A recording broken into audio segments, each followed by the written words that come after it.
হারামগুলো চিনার একটা উপায় হলো, পৃথিবীতে যত হারাম আছে এই হারামগুলো তিন প্রকার। বলেন কয় প্রকার? পৃথিবীতে যত হারাম আছে তিন প্রকার। সব হারামগুলো এই তিন ভাগের মধ্যেই আছে। এক নাম্বার হলো এমন খাদ্য যেই জিনিসটাই হারাম, অর্থাৎ আল্লাহ অথবা রসুল সাল্লাল্লাহু আলাইহি ওয়াসাল্লাম ওই জিনিসগুলারে ডাইরেক্ট হারাম বলে ঘোষণা করছে। যেই জিনিসগুলারে ডাইরেক্ট হারাম বলে ঘোষণা করা হয়েছে ওগুলো আগেও হারাম, পরেও হারাম, অল্পও হারাম, বেশিও হারাম, দিনেও হারাম, রাতেও হারাম, সর্ব অবস্থায় হারাম, কোনো অবস্থায় হালাল হবে। তাইলে হারামের এক নম্বর প্রকার হলো এমন খাদ্য যেই জিনিসটা কি হারাম। বলেন এমন খাদ্য যেই জিনিসটাই হারাম। কি হারাম? জিনিসটাই হারাম। যেমন আল্লাহ কোরআনে বলতেছেন, ইন্নামা হাররামা আলাইকুমুল মাইতাতা ওয়াদ-দামা ওয়া লাহমাল খিনজির।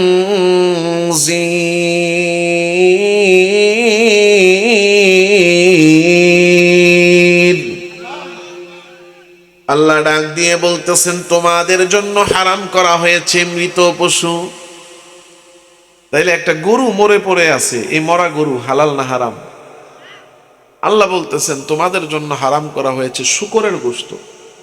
তাহলে শূকরের গোশত জিনিসটা আমাদের জন্য হালাল না হারাম? এখন এই যে জিনিসগুলারে আল্লাহ নাম ধরে ধরে হারাম ঘোষণা করলেন, এই জিনিসগুলারে কোনোভাবে হালাল বানানো যাবে? শূকরের যে হারাম বানাইছেন, এখন কোনো বুদ্ধি খাটায়া প্রসেস করে কোনোভাবে এটাকে হালাল বানানো যাবে? আমরা পৃথিবীর সব মুসলমান একমত শূকর হারাম মানি, কিন্তু একটা শূকর খালি খায়া টেস্ট করে দেখুন। এই চিন্তা করে সবাই মিলে একটা মাত্র শূকরের জবাই করলাম। এখন আমরা জবাই করলে হালাল হইতেও পারে, নাও হইতে পারে। কাবাগারের ইমাম সাহেবের দিয়া জবাই করা, কাবাগারের ইমাম সাহেব জবাই করছে। নর্মাল পানি দিয়া ধোয়া যাবে না, কারণ শূকরের গোশত তো হারাম। জমজমের পানি দিয়া ধুইয়া জমজমের পানি দিয়া রান্না করা হয়েছে। এরপরে সারা পৃথিবীর মুসলমানের মধ্যে ভাগ করছে। এক একজন ভাগে পাইছে 1 সুতা 2 সুতা আঁশ। গোস্তের মধ্যে আঁশ থাকে না, সুতা সুতা, এক একজন 1 সুতা 2 সুতা ভাগে পাইছে শূকরের গোস্ত। এখন হালাল না হারাম? হালাল হবে না? কেন হবে না?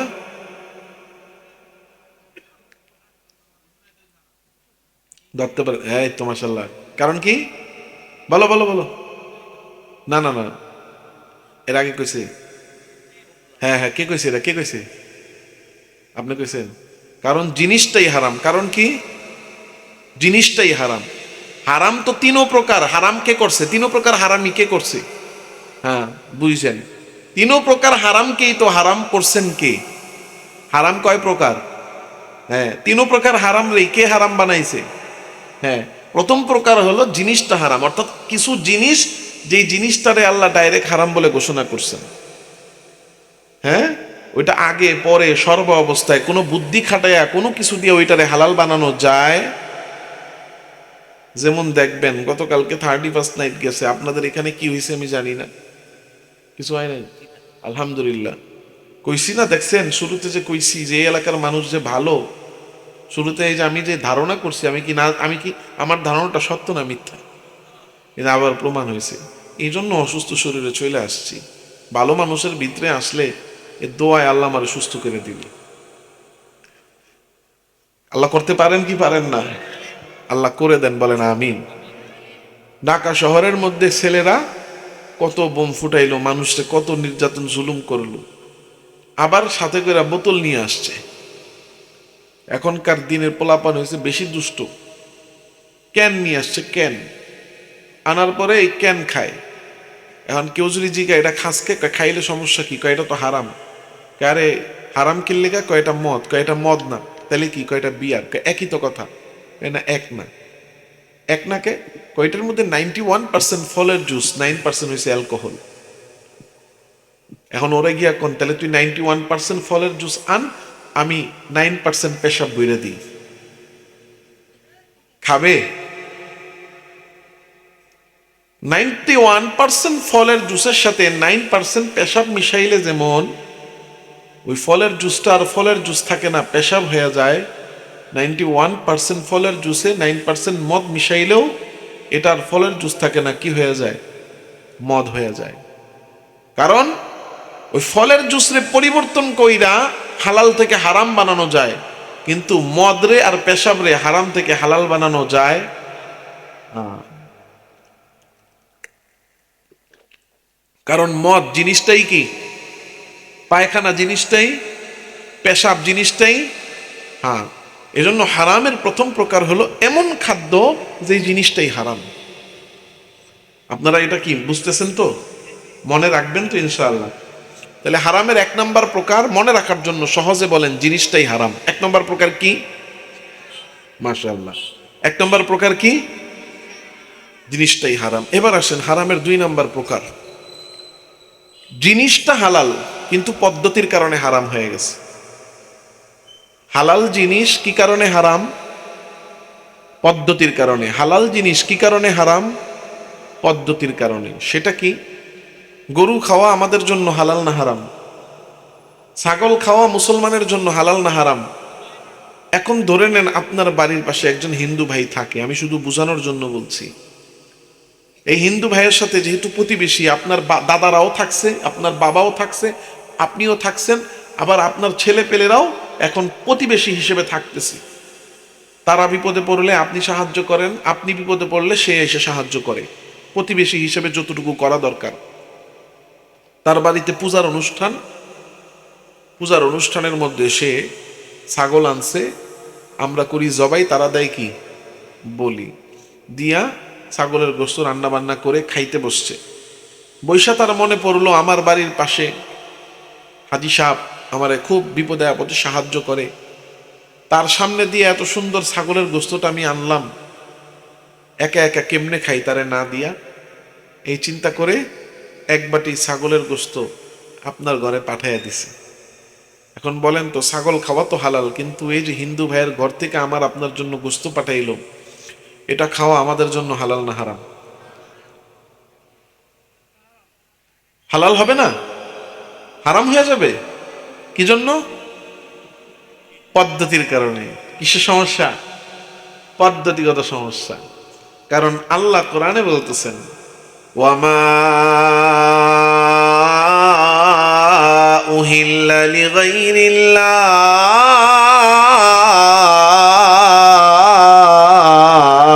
বিহি।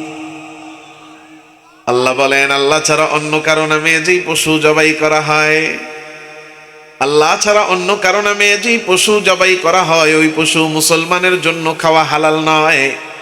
আল্লাহ ছাড়া অন্য কারো নামে যেই পশু জবাই করা হবে, ওই পশু খাওয়া মুসলমানের জন্য হারাম হয়ে যাবে। তাইলে ছাগল যদিও হালাল ছিল কিন্তু হারাম হয়ে গেছে কিসের কারণে? মাশাআল্লাহ, বুঝা লাইছেন, ওয়াজ ধরে লাইছেন। তাহলে হারামের 2য় প্রকার, হালাল জিনিসও হারাম হয় পদ্ধতির কারণে। এবার আসেন হারামের 3য় প্রকার। খাদ্যটাও হালাল, পদ্ধতিগত কোনো সমস্যাও নাই, এরপরও এটা খাওয়া হারাম। খাদ্যটাও কি? হালাল, পদ্ধতিগত সমস্যাও, এরপরও খাওয়া কি? এটা কোনটা? খুব সহজে সুন্দর করে বুঝবেন। আপনাদের এখানে বাজারে কসাইয়ের দোকান আছে, গরু জবাই করে। গরু জবাই কার নামে করে? শিওর জানেন না? না, এখন ধরেন আজকে মাহফিলে ঘোষণা হইল বাজারের কসাই আল্লাহর নামে গরু জবাই করে না। আচ্ছা কন দিহি, কালকে তাহলে ওই কসাইয়ের চামড়া আর গোস্তের কথা বাদ দেন, হাড্ডি পাওয়া যাইব? এলাকার লোকজন গিয়া ওরে এমন বাটাম দিবে, ও যেমন গরুর শরীর থেকে চামড়া গোস্ত হাড্ডি আলাদা আলাদা করে, মানুষও গিয়া ওরে এমন বাটাম দিবে যে ওর চামড়া গোস্ত হাড্ডি আলাদা করবে। কথা কয় না? তো ওর হাড্ডি গোস্ত চামড়া বাঁচানোর জন্য জবাই কার নামে করে? আল্লাহর নামে করে। আর আরেক জায়গায় জিজ্ঞাসা করছিলাম কার নামে করে, আল্লাহর নামে। কেমনি? কয় কি যে মুসলমান আল্লাহর নাম ছাড়া কার নামে করবে? কথা কয় না? তাহলে জবাই আল্লাহর নামে করছে, আর জবাই করছে গরু। গরুও হালাল, জবাইয়ের পদ্ধতিও সঠিক না ব্যাঠিক? এখন গোসল গরু একটা আল্লাহর নামে জবাই কইরা দোকানে দেখবেন গোশত পিস পিস করে ঝুলাইয়া রাখে। এখন ঢাকায় একজন চাকরি করে, মাস শেষে বেতন পাইছে, বেতন টাকা পকেটে, ঢাকা থেকে রওনা দিয়ে আসছে, আইসা বাজারে গিয়া দেখে গোশত ঝুলতেছে। এই চাকরিজীবী ভাই পকেটে বেতনের টাকা, এই টাকা দিয়ে 2 কেজি গোশত কিন্না বাসায় আইনা পরিবার সহ রান্না বান্না করে খাইছে। এখন হালাল না হারাম? কয় না হালাল। চাকরি করে বেতনের টাকা পাইছে, বেতনের টাকা দিয়ে কিনে খাইছে, আবার বলা যাবে না কেন? হালাল। একজন ব্যবসায়ী ভাই ব্যবসা করে, ব্যবসা করে লাভবান হয়েছে, সেই টাকা নিয়ে বাজারে গিয়ে দেখে গরুর গোশত ঝুলতেছে। এই ব্যবসায়ী ভাই ব্যবসার টাকা দিয়ে গরুর গোশত কিনে খাইছে। হালাল না হারাম? এই যে আমার এখানে এই যে মাইকম্যান ভাই আছে, এখানে আমি জানি না মালিক কিনা, ধরেন অনেক মাইকম্যান এই যে এখানে যারা আছে এনারা দিন মজুর থাকে, অর্থাৎ প্যান্ডেলের কাজ করবে, একদিনে কাজ করলে 1000 টাকা দিন মজুরি আছে না? দিন মজুর ভাই, উনি দিন মজুরি করছে, মাইকের কাজ করছে, প্যান্ডেলের কাজ করছে, আইসা মাটি কাটছে। এই দিন মজুর ভাইও দিন মজুরি করে টাকা পাইছে, টাকা নিয়ে বাজারে গিয়া দেখে ভালো একটা গরু জবাই হয়েছে। অনেকদিন গরুর গোস্ত খাই না, আজকে মনে চাইলো, উনি গিয়ে 1 কেজি গরুর গোস্ত কিনে নিয়ে পরিবার সহ রান্না বান্না করে খাইছে। হালাল না হারাম? হালাল।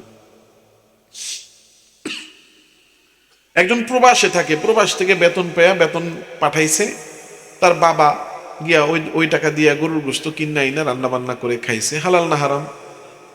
তাহলে এই দোকানের জিনিসটা হইল গরু, গরুও হালাল, আর জবাই হয়েছে আল্লাহর নামে, পদ্ধতিও ঠিক আছে। তাহলে কোনো সমস্যা নাই, চাকরিজীবী ব্যবসায়ী প্রবাসী দিনমজুর কিনে খাইছে, হালাল।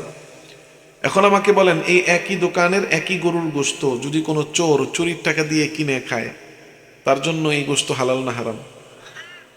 কোনো ডাকাত যদি ডাকাতির টাকা দিয়ে কিনে খায়, হালাল না হারাম? কোনো ঘুষখোর ঘুষের টাকা দিয়ে যদি কিনে খায়, তার জন্য এটা হালাল না হারাম? কোনো সুদখোর যদি সুদের টাকা দিয়ে কিনে খায়, হালাল না হারাম? কোনো দুর্নীতিবাজ দুর্নীতির টাকা দিয়ে যদি কিনে খায়, হালাল না হারাম? জিনিস একটাই, একই গরু, একই জবাই হওয়া গোশত। চাকরিজীবীর জন্য হালাল, চোরের জন্য হারাম, ব্যবসায়ীর জন্য হালাল, সুদখোরের জন্য হারাম, দিনমজুরের জন্য হালাল, ঘুষখোরের জন্য হারাম, যে কিনা প্রবাসী তার জন্য হালাল, দুর্নীতিবাজের জন্য হারাম। জিনিস একটাই, কারো জন্য হালাল, কারো জন্য হারাম। এই যে পার্থক্য হইল কেন? সমস্যা কোথায়? হ্যাঁ, সমস্যা কোথায়? রোজগার, ইনকাম, উপার্জন, আয়। আয় ইনকাম যদি হালাল না হয়, হারাম হয়, হারাম উপার্জন দিয়ে আমি যাই কিনে খাই না কেন, ওই খাবারটা যত হালাল জিনিসই হোক, হালাল থাকে না, কি হয়ে যায়? কিন্তু আমাদের দেশের মুসলমান প্রথম 2 প্রকারের হারাম রে হারাম মনে করে, উপার্জনের হারাম রে হারাম মনে করে না।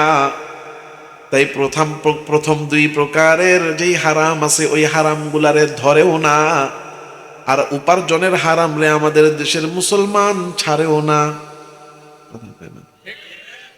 মুসলমানের সামনে শুকরের গোশত দিয়া বলেন শুকরের গোশত খাও, বলবে খাই না। কেন খাও না? বলবে খাই না কারণ এটা হারাম।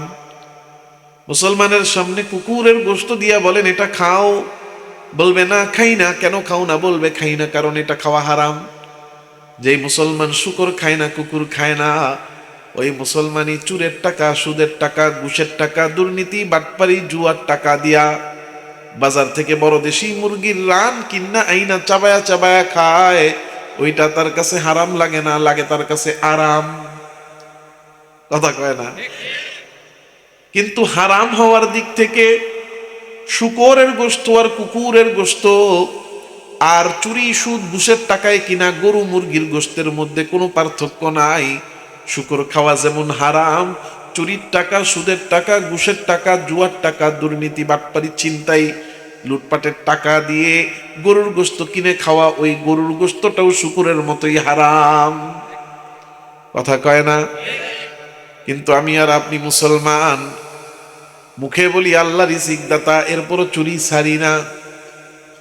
মুখে বলি আল্লাহ রিজিক দাতা, সুদ ছাড়ি না। মুখে বলি আল্লাহ রিজিক দাতা, কিন্তু ঘুষ ছাড়ি না। কারণ কি? কারণ হলো ওই যে শুরুতে বলেছি, আল্লাহ রিজিক দাতা মুখে বলি, কিন্তু অন্তরে একিন নাই, অন্তরে বিশ্বাস চুরি করেই আমি রিজিক পাই। তাই চোররে বলেন চুরি ছাড়স না কেন? কয় এটা ছাড়া তো আর কোনো কাজ পারি না, না করলে খাবো কি? সুদ করলে জিজ্ঞাসা করেন সুদ কেন নেওয়া বন্ধ করো না? সুদ করে আপনাকে উত্তর দিবে এটাই তো আমার কর্ম, এটাই তো লাভের ব্যবসা আমার, এই ব্যবসা না করলে আমি খাবো কিভাবে? ঘুষ করলে জিজ্ঞাসা করেন ও ঘুষখোর ভাই ঘুষ নেওয়া কেন বন্ধ করো না?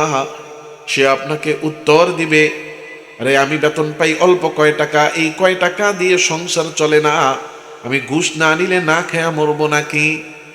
কিন্তু আমার বাবাজিরা ভাইয়েরা, অন্তরের মধ্যে এই একিনটা বসে নেন, চুরি আমাকে রিজিক দেয় না, সুদ আমাকে রিজিক দেয় না, ঘুষ আমাকে রিজিক দেয় না, দুনিয়ার হারাম উপার্জন কোনোটাই আমাকে রিজিক দেয় না। আমার রিজিক দাতা তো শুধুমাত্র একজন, তিনি কে?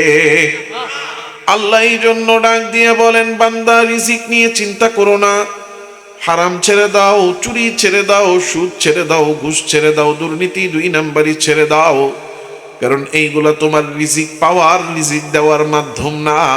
তুমি নিজে এইগুলারে গ্রহণ করে নিছো, কারণ শয়তান তোমারে এইগুলাই দেখাইছে আর তুমি এইগুলারে রিজিক দাতা মনে করো।